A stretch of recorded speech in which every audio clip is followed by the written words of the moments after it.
सच्चे सिपाही हैं। कदम सत्ता की ताकतों के सामने नहीं लड़खड़ाएंगे। समाज के लिए संघर्ष करते करते मिलकर शून्य से शिखर तक जाएंगे।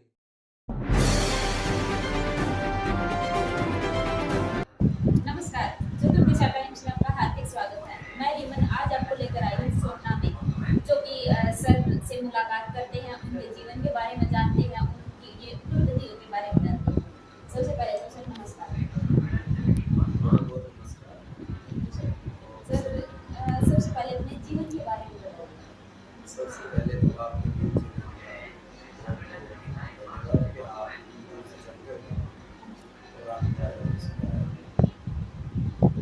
मेरे जीवन का तो यही है कि जैसे मैं पहले गाँव में रहता था,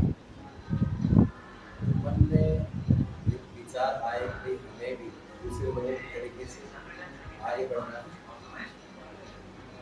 तो उसमें हमने प्रयास किए और स्ट्रगल किया, मेहनत की, लोगों को देखते हुए हम आगे बढ़े। और जब गांव से आए थे तो हमारा मेन उद्देश्य ये था कि कल तो हमारे बच्चे भी हो, ऐसा ना हो हमारी तरह कम एजुकेशन रह जाए या वो इस लेवल पे रहे कि अपनी जीविका भी पूर्ण रूप से अपने जीवन में ना कमा पाए। तो मेन फोकस हमारा आने वाली जनरेशन पर था।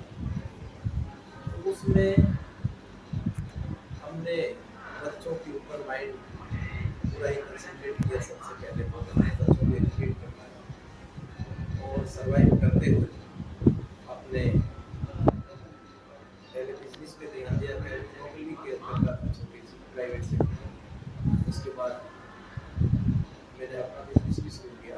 फिर पॉलिटिक्स में भी मेरी इन्वॉल्वमेंट है, पॉलिटिक्स में भी आया। मैंने पार्लियामेंट में मदद से लड़ा और 2014 में जब मैं लड़ा था तो मैं तीसरे नंबर पे आया था और कांग्रेस पार्टी से वहाँ प्रत्याशी रहा और पूरे राजस्थान में 5वें नंबर पे था पार्टी।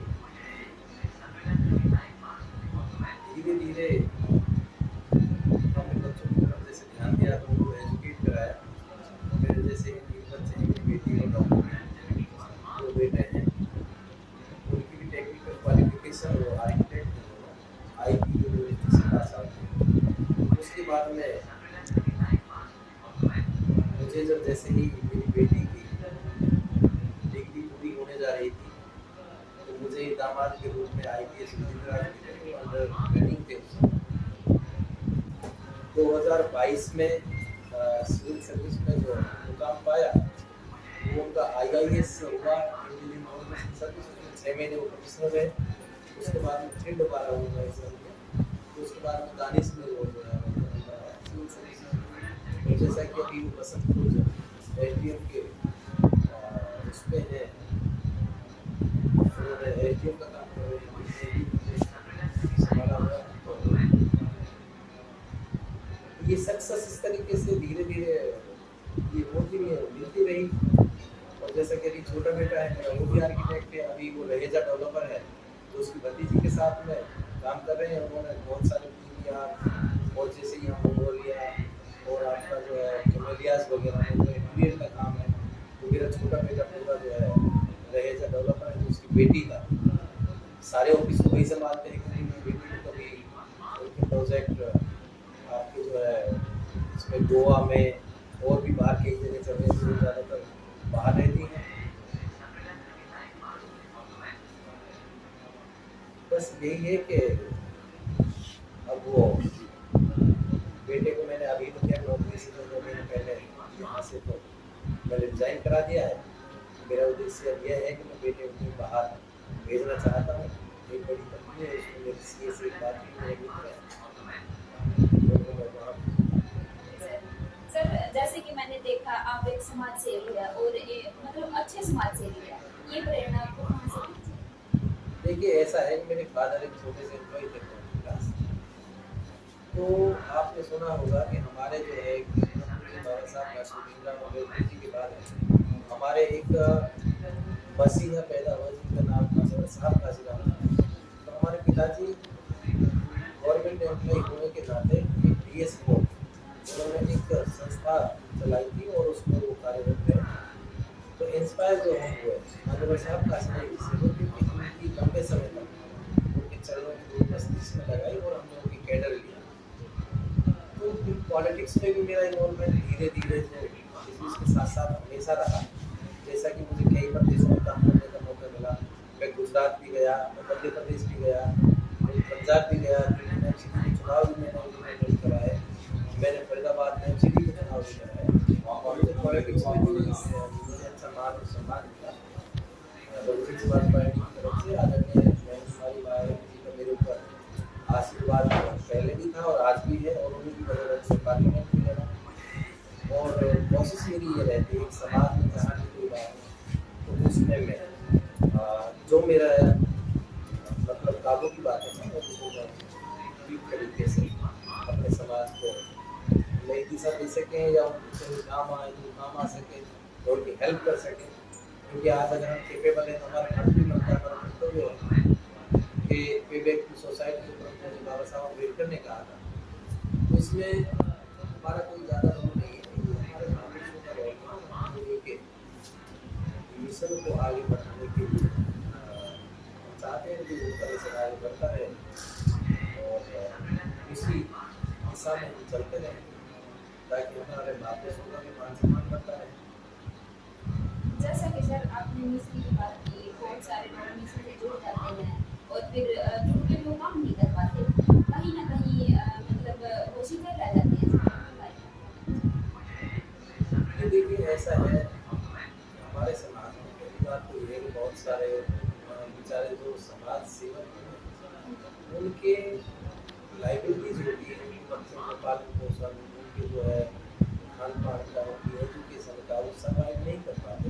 तो कोशिश करते हैं कि हम समाज का भला करें लेकिन चाह कर भी कई बार नहीं समाज कर पाते। ऐसा कोई भी व्यक्ति नहीं होता जो जो केपेबल हो और समाज सेवा ना करे। हाँ कुछ लोग हैं जैसे बाबा साहेब अम्बेडकर ने कहा था भाई मुझे पढ़े लिखे लोगों ने धोखा दिया है, तो आज पढ़े लिखे सबके ऊपर नहीं।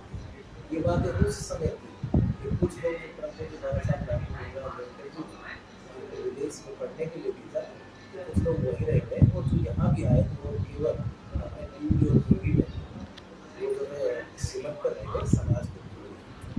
तो ऐसे लोगों के बारे में जरूर बाबा साहब ने कहा था कि ऐसे लोग भी पैदा हुए तो वो आज भी लोग चलते रहेंगे, लेकिन ऐसा नहीं कि हर एक व्यक्ति की सोच ऐसी नहीं या हर समाज का व्यक्ति ऐसा नहीं। सर जैसे कि अपने मिशन में आते हैं और स्टॉप हो जाते हैं तो उनको लगातार चलने के लिए सर आप क्या टिप्स देना चाहेंगे? मैं तो यही चाहता हूँ कि सबसे पहले तो देखिए अपने आप घर की तरफ अपने बच्चों की एजुकेशन की तरफ खास तौर से आने के और जो भी उनसे समय मिलता है या आपके पास में कुछ अपनी सुविधा में से अगर कुछ बचता है तो उसको समाज के ऊपर लगाएं। आपको उस मिशन को आगे बढ़ाने के लिए मेरा तो जो है यही वो लोगों से कहना है। जैसे कि आपने जैसे इलेक्शन लड़ा है ना और भारी वोटों से सेकंड पोजीशन दी होगी अपनी, तो उसमें आपने क्या क्या एजेंडे सोचे थे जो आप लेकर के मेन उद्देश्य हमारा ये है कि आपने देखा होगा और पार्लियामेंट की तरफ उन्होंने ये कहा था कि अपने इतिहास को आप लोगों को दिखाना है और जहाँ से आप लोगों को मिला होता है जहाँ हमारे पहले हम शासक थे तो हमें शासक बनना है और जब तक सरकार नहीं गवर्नमेंट नहीं सरकार तब तक नहीं बन पाए। जैसे आपको और यहाँ की राजनीति देखी जाए तो और साथ में ये देखा जाए तो जैसे बेरोजगारी चरम सीमा पर है यहाँ तो सर राजनीति को आप अभी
और वैसे हार्दिक शुभकामनाएं देशवासियों को। लेकिन वास्तविकता ये है, देश आजाद होता है, हम असली 15 अगस्त जब मनाते हैं, भारत के इस देश के प्रधानमंत्री, वही हमारा सच्चा आजादी का प्रभु। सारे अपडेट्स के लिए सब्सक्राइब करें और बेल आइकन को क्लिक करें।